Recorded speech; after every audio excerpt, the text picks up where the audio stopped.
우리가 지난 시간 요한복음을 처음 나누면서 빛으로 오신 또 생명으로 오신 예수님에 대해서 함께 나눴습니다. 빛이 세상에 왔지만 세상은 빛을 알아보지 못했고 받아들이지 못하고 거부하였다라고 말씀을 드렸죠. 하지만 요한복음에서는 빛의 자녀들, 하나님의 그 선택받은 하나님의 백성들은 그 빛을 알아보고 그 빛 가운데로 나아가고 있음을 우리에게 보여주고 있습니다. 또한 요한복음을 읽을 때 우리가 몇 가지 조금 더 주의해서 읽어야 될 부분들이 있는데요. 두 가지만 말씀드리면은 첫 번째로 요한복음을 보면 유대인이라는 말을 써서 얘기할 때가 있고 이스라엘이라고 하는 말을 써서 얘기할 때가 있습니다. 여기서 유대인이라고 하는 말은 이스라엘 전체를 말하는 것이 아니라 여전히 옛 언약에 갇혀 있고 구약 시대에 머물러 있는, 여전히 빛이 아니라 어둠 속에 있는, 예수님을 받아들이지 못하는 그런 사람들을 지칭할 때 유대인들이라고 말을 합니다. 반대로 이스라엘이라고 하는 말은 하나님 앞에 나아오는, 예수님을 빛으로 받아들이는 사람들을 지칭할 때 이스라엘이라고 하는 말을 씁니다. 예를 들어서 요한복음 2장 20절 말씀을 우리 한번 볼까요? 요한복음 2장 20절 같이 읽어보겠습니다. 유대인들이 이르되 이 성전은 46년 동안에 지어졌거늘 내가 3일 동안에 일으키겠느냐 하더라. 아멘. 여기 보면 유대인이라고 써 있죠. 이 유대인들은 예수님이 성전을 짓는다고 할 때 그것을 이해하지 못했고 그 말을 받아들이지 않습니다. 반대로 요한복음 1장 47절을 보면 나다나엘을 향해 예수님이 말씀하십니다. 같이 읽어보겠습니다. 예수께서 나다나엘이 자기에게 오는 것을 보시고 그를 가리켜 이르시되 보라, 이는 참으로 이스라엘 사람이라 그 속에 간사한 것이 없도다. 아멘. 뭐라고 말합니까? 이스라엘 사람이라고 말하죠. 그 다음 48절을 보면 나다나엘이 이렇게 고백합니다. 나다나엘이 대답하되 라비오, 당신은 하나님의 아들이시오 당신은 이스라엘의 임금이로소이다. 아멘. 누군가는 빛을 알아보지 못하지만 하나님의 사람은 빛을 알아보고 믿음으로 고백하는 것을 보게 됩니다. 이처럼 요한복음은 그때 당시의 철학사상에 따라서 약간 이분법적인 표현을 갖고 있습니다. 예를 들면 어둠과 빛으로 나누기도 하고 유대인과 이스라엘로 구분을 하기도 하고요, 하늘과 땅으로 구분을 하기도 합니다. 이런 식으로 두 가지를 나눠서 구분하고 있다는 점을 기억하시면 땅이라는 말이 나왔을 때는 여전히 구약 어둠에 있는 사람들을 지칭하고, 하늘이란 말을 할 때는 하나님의 그 빛을 알아보는 그런 하나님의 사람들이라는 것을 우리가 기억하고 읽을 수가 있겠죠. 그러면은 요한복음은 조금 더 여러분들이 이해하는 데 도움이 될 것 같습니다. 두 번째로는 요한복음을 여러 관점으로 봅니다. 그 중에 하나는 빛으로 오신 예수님을 만났을 때의 사람들의 반응과 그 이후에 행동이 어떠하냐를 보는 겁니다. 어둠에 있는 사람들은 여전히 예수님을 거부하지만 빛을 알아보고 하나님의 자녀인 사람들 중에서도 반응과 행동은 다 다릅니다. 이것은 믿음은 있지만 그 믿음의 수준과 그 상황이 다 다르기 때문에 그러한 반응에 따라 이 사람이 얼마나 빛으로 나아가고 있는지, 얼마나 하나님께로 더 가까이 있는지를 보여주는 것이죠. 오늘 우리가 볼 니고데모도 그러한 부분에서 우리가 함께 보고자 합니다. 그래서 이 사람이 예수님을 만났을 때의 반응, 그리고 만나고 이후에 그 사람이 행하는 행동, 이런 것들을 통해 이 사람은 아직 예수님을 믿지만 삶을 결단하기까지는 주저하고 있구나, 혹은 이 사람은 빛을 보고 여전히 하나님 앞에 결단하여서 하나님의 뜻을 따라 살아가고 있구나, 이거를 우리가 보는 것이죠. 그러면서 나는 어디에 있나, 나의 믿음은, 나의 신앙은 어디쯤에 있는가를 우리가 함께 점검하고 체크하면서 보는 그러한 관점에서 요한복음을 본다면은 조금 더 여러분들의 신앙이 객관적으로 보여지고 내가 어떻게 해야 되는지를 알 수 있을 거라 생각을 합니다. 오늘 말씀 요한복음 2장에 보면은 가나 혼인잔치가 나오죠. 우리가 어릴 때 많이 들었고 아마 주일학교 교사하면서 여러 번 아이들에게 교육을 했던 내용일 겁니다. 가나 혼인잔치에 대한 내용은 그동안 많은 목사님들과 교회에서, 또 저도 어렸을 때 하나님은 이렇게 물을 포도주로 바뀔 수 있고 그러한 능력으로 우리를 도울 수 있다라는 그러한 부분으로 우리가 말씀을 들었습니다. 그러나 그것 이상의 우리에게 주는 메시지가 있습니다. 그래서 가나 혼인잔치를 기적이라고 말하지 않고 표적이라고 말하죠. 이것을 통해 이야기할 무언가가 있다라는 겁니다. 성경에 나오는 잔치는 대개 구원과 그 의미를 부여해서 그 잔치라는 것이 나옵니다. 예를 들면 그 사람들을 초청하지만 오지 않아가지고 길거리에 있는 사람들을 초청해서 잔치를 베풀 때에 그들을, 이방인들을 이제 통하여 하나님의 구원이 이루어질 것을 우리에게 보여주는 비유의 말씀인 것처럼, 여기 가나 혼인잔치도 실제 그 혼인잔치가 있었겠지만 지금 요한은 이것을 하나님의 구원의 관점에서 이것을 이야기하고 있습니다. 이 이야기를 보면 원래 준비했던 포도주가 있었고 그게 다 떨어지죠. 그때 마리아가 예수님께 그것을 이야기하며 부탁을 합니다. 그리고 예수님은 내 때가 되지 않았는데 왜 저에게 이런 말씀을 하시냐면서 하인들에게 물을 떠라고 했고 그 물을 나눠주라고 합니다. 그러자 연회장이 그것을 마시고 뭐라고 말합니까? 더 좋은 포도주를 내었다라고 말합니다. 한번 2장 10절 말씀 한번 읽어볼까요? 말하되 사람마다 먼저 좋은 포도주를 내고 취한 후에 낮은 것을 내거늘 그대는 지금까지 좋은 포도주를 두었도다 하니라. 아멘. 여기에 중심에 이전의 포도주와 그 이후의 포도주의 변화의 중심에 누가 있습니까? 예수님이 있죠. 예수님이 물을 떴지만 그것이 포도주가 되었고 더 좋은 잔치와 더 좋은 포도주가 되었습니다. 이것은 이제는 옛 언약, 구약의 시대는 끝났고 예수님을 통해 새로운 시대, 하나님의 신약의 시대, 예수 그리스도를 통해 새 언약이 맺어지는 시대가 되었음을 의미하고 있는 겁니다. 그래서 요한복음의 이 가나 혼인잔치는 이제는 옛 언약의 시대는 지나가고 예수님을 통해 새로운 시대가 되었음을 알리는 그러한 이유의 말씀을 전하고 있는 거죠. 그래서 요한복음 2장 11절을 보면 예수께서 이 첫 표적을 갈릴리 가나에서 행하여 그의 뭘 나타내요? 영광을 나타내매 제자들이 그를 어떻게 했습니까? 믿으니라. 아멘. 요한복음 1장 14절에 보면 하나님의 영광이 그에게 있다라고 말을 하는데 그 영광이 하나님과 같은 그분의 능력이 이 가나 혼인잔치를 통해 드러나게 됩니다. 물을 떴는데 그것이 포도주가 되었다라고 하는 것은 과학의 규칙과 질서를 벗어난 창조의 능력이고 예수님 또한 태초부터 계신 말씀으로 그가 창조에 함께 하셨음을 이 표적을 통해 보여주고 있는 것이죠.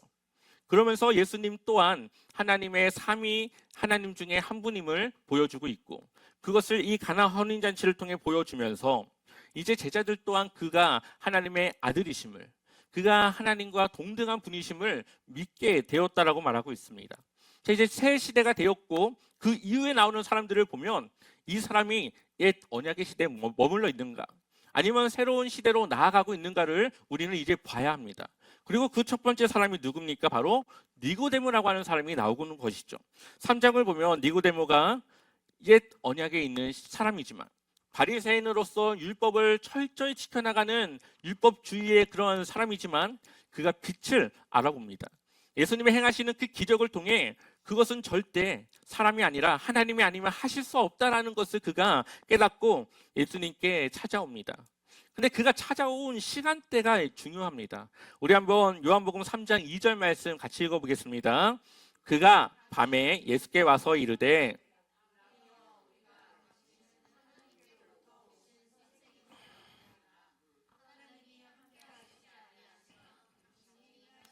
이 표적을 아무도 할 수 없음이니이다. 아멘.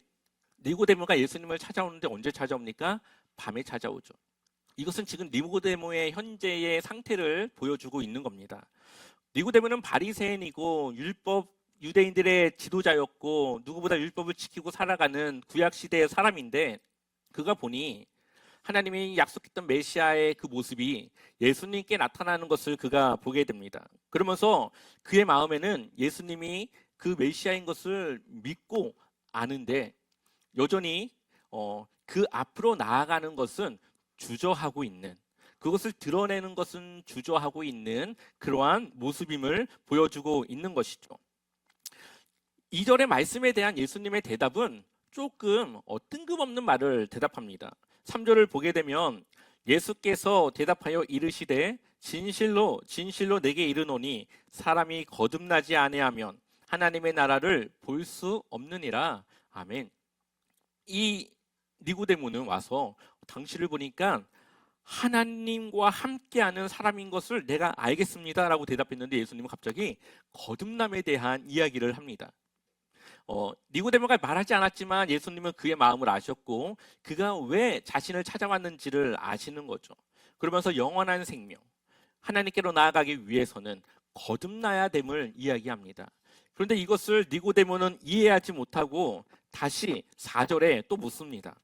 니고데모가 이르되 사람이 늙으면 어떻게 날 수 있사옵나이까? 두 번째 모태에 들어갔다가 날 수 있사옵나이까? 아멘. 니고데모가 이해하지 못합니다. 이미 늙어서 어른이 됐는데 어떻게 다시 태어날 수 있냐라는 겁니다.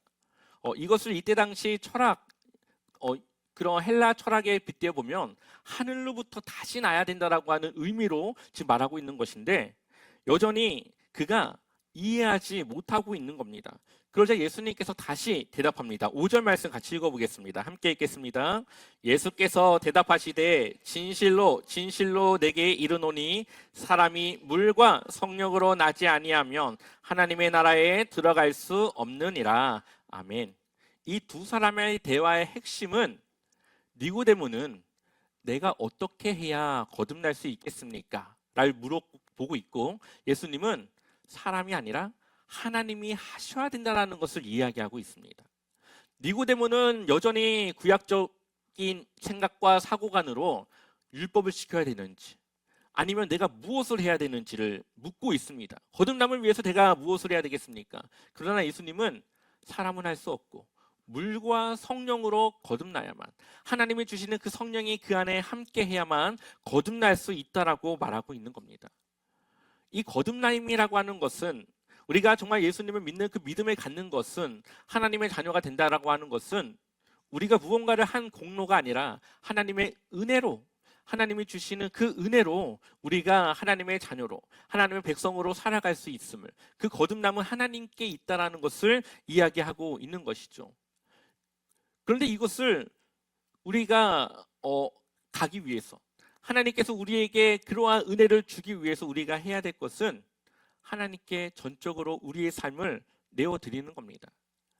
결국 나의 주도권, 내 삶의 주도권을 내가 이끌어 나갈 것인지 아니면 그것을 하나님께 맡겨 하나님이 주시는 그 삶에 내가 순응하며 살아갈 것인지, 그 주도권을 하나님이 우리에게 요구하시는데 그것을 내가 하나님께 드릴지 아니면 내가 가지고 있을지, 그 결단이 바로 우리에게 필요한 것이죠. 지금 니고데모는 그 갈등 속에 있는 겁니다. 예수님이 하나님의 아들이신 것도 알고 그가 바로 그 영생을 주실 메시아인 것도 아는데 거듭나기 위해서는 그 주도권을 들여서 이제는 내 삶을 하나님께 맡겨야 되는데 그 갈등 속에 이것을 드려야 될지 말지를 고민하고 있는 니고데모의 모습을 우리에게 보여주고 있습니다. 그래서 갈라디아서 2장 20절 말씀에는 우리에게 너무나도 중요한 말씀을 전하고 있죠. 같이 읽어보겠습니다. 내가 그리스도와 함께 십자가에 못 박혔나니 그런즉 이제는 내가 사는 것이 아니요 오직 내 안에 그리스도께서 사시는 것이라. 이제 내가 육체 가운데 사는 것은 나를 사랑하사 나를 위하여 자기 자신을 버리신 하나님의 아들을 믿는 믿음 안에서 사는 것이라. 아멘. 결국 옛 사람인 나는 그리스도 안에서 죽고 오직 내 안에 그리스도께서 사시는 것. 그래서 이전에 나는 없고 오직 내 안에 그리스도만이 있는 것. 그래서 거듭남이라고 말하는 거죠.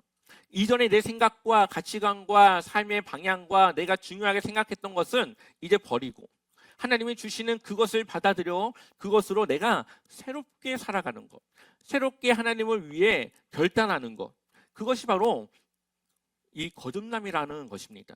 그러기 위해서는 우리의 삶의 주도권을 이젠 내가 아니라 하나님께 드려서 나의 유익이 아니라 하나님의 유익을 위해, 나의 뜻이 아니라 하나님의 뜻을 위해, 나의 그런 기쁨이 아니라 하나님의 기쁨을 위해 내가 그렇게 헌신하고 하나님께 나아가는 것, 이것이 바로 거듭남의 삶이라는 것을 말합니다. 니고데모는 어떻게 되었을까요? 3장에서는 니고데모가 어떻게 했다라는 말은 나오지 않습니다. 그리고 나서 이제 우리가 잘 아는 그러한 하나님의 세상을 이처럼 사랑하사 이렇게 말씀으로 넘어가게 됩니다. 어쩌면은 많은 그리스도인들이 이 니고데모와 같은 모습으로 신앙생활하고 있는지 모르겠습니다. 예수님이 하나님의 아들이며 나를 구원하실 분인 것을 내가 이해하고 믿는데 선뜻 내 삶의 주도권은 내어드리기가 조금 주저하는, 정말 하나님의 그 뜻을 내가 정말 따라 결단하기까지는 여전히 갈등하고 고민하고 있는 상황이라고 볼 수가 있겠죠. 믿음이 없는 것이 아니라 믿음이 있지만 아직 연약한 그 믿음 가운데 조금도 들어가지 못하는 그러한 상황에 머물러 있는 많은 그리스도인들이 있습니다. 그래서 요한복음을 보면은 믿음이 없다가 아니라 믿음이 있지만 얼마나 하나님께 더 가까이 있는가, 얼마나 더 빛 가운데로 그가 나아가는가, 얼마나 더 하나님의 말씀과 그의 주시는 상황에 순종하고 따라가는가, 그러한 부분을 보면서 나는 어디까지 헌신할 수 있고 어디까지 순종할 수 있고 어디까지 내 삶의 주도권을 드릴 수 있는가를 계속적으로 우리는 체크해 나가는 바로 그러한 방향으로 이 요한복음을 읽어야 되는 것이죠. 왜냐하면 요한복음은 우리의 그러한 주도권의 선택이 우리가 어디에 있는지를 보여준다라고 말합니다. 요한복음 3장 20절을 보면 악을 행하는 자마다 빛을 미워하며 빛으로 오지 아니하나니 이는 그 행위가 드러날까 함이요. 그러나 21절에 진리를 따르는 자는 빛으로 오나니 이는 그 행위가 하나님 안에서 행한 것임을 나타내려 함이라 하시니라. 아멘. 우리의 결단과 우리의 선택, 그것이 바로 나의 위치를 알려주는 겁니다. 그리고 요한복음은 니고데모의 상황을 중간중간 우리에게 보여줍니다. 7장 50절 말씀 같이 읽어보겠습니다. 7장 50절 같이 읽겠습니다. 그 중에 한 사람 곧 전에 아멘. 예수님께서 유대인들에게 둘러싸여져 난처한 상황에 있을 때 니고데모는 이제는 밤이 아니라 사람들이 있는 그 군중 속에서 자신이 예수님을 위해 무언가를 하는 그러한 모습으로 바뀌어집니다. 시간이 지나고 니고데모는 조금 더 빛으로, 조금 더 하나님 앞에 내 삶의 주도권을 드리는 삶으로 변화되었음을 보여주고 있는 거죠. 그래서 이제는 밤이 아니라 군중 속에서 니고데모를 보여줍니다. 자, 19장 39절도 우리 같이 읽어보겠습니다. 일찍이 예수께 밤에 찾아왔던 니고데모도 물약과 침향 섞은 것을 100리트라쯤 가지고 온지라. 아멘. 언제 나타납니까? 예수님께서 십자가에 달려 죽으시고 이제 장례를 치러야 될 때 아리마대 사람 요셉과 니고데모의 모습이 나옵니다. 이제는 예수님의 그 장례에 자신이 중심이 되어져 그것을 함께 동참하는 사람으로 바뀌어져 있습니다. 니고데모의 모습은 시간이 갈수록 조금씩 더 빛으로 하나님의 그 삶으로 나아가고 있음을 보여주고 있는 것이죠. 오늘 말씀은 예수 그리스도를 통해 새 시대가 시작되었고 그 예수 그리스도를 믿는 것은 내 삶의 주도권을 들여 새로운 삶으로 우리가 나아가야 된다는 것을 전하고 있습니다. 그리고 빛으로 나아간 사람들은 속도의 차이는 있겠지만 시간이 지날수록 더 주님을 따라 더 예수님이 계신 그 빛으로 한 걸음씩 나아가는 그 변화가 있음을 우리에게 보여주고 있습니다. 우리는 믿음이 있고 없고가 아니라 이제 나의 믿음의 성숙과 나의 믿음의 크기와 내 믿음의 깊이가 어디쯤에 있는지를 보고 내가 무엇을 더 하나님 앞에 헌신해야 되며 어떠한 삶의 주도권을 내가 포기해야 되는지를 돌아봐야 합니다. 니고데모는 처음에 사람들의 눈을 의식했습니다. 자신이 유대인의 지도자이며 선생이며 바리새인인데 예수님께 나아가 영생에 대해 묻는 것이 사람들의 의식에 눈에 비춰지는 것을 원치 않았습니다. 그러나 그가 이제는 사람들의 시선을 신경 쓰지 않고 군중 속으로 들어가고 이제는 사람들에게 자신이 예수님을 따르는 그러한 제자 중 한 사람임을 드러내는 장래에 자신이 그 중심에서 함께하는 것을 보여줍니다. 여러분들의 그 신앙생활이 혹시 주변 사람들이 의식되신다면 이제는 그것을 넘어 군중 속에서 나의 믿음을 드러낼 수 있는 그 빛으로 나아가야 합니다. 요한복음은 조금씩 변해가는, 느리지만 조금씩 바뀌어가는 하나님의 빛의 자녀, 하나님의 백성을 우리에게 전하고 있습니다. 거듭난 삶이란 더 잘 사는 삶이 아니라 내 인생의 주인이 내가 아닌 하나님께 있음을 고백하는 그러한 이들의 모습입니다. 여러분들이 이제는 정말 주님을 향한 그 발걸음이 오늘보다는 다음 주에 더 가까이 가며 내 삶의 어떠한 상황에서도 내 뜻이 아니라 하나님의 뜻을 위해 하나님의 기쁨과 영광을 위해 결단하며 결정하며 그렇게 여러분들이 빛 가운데 있음을 늘 드러내는 그런 믿음의 삶으로 나아가기를 소망합니다.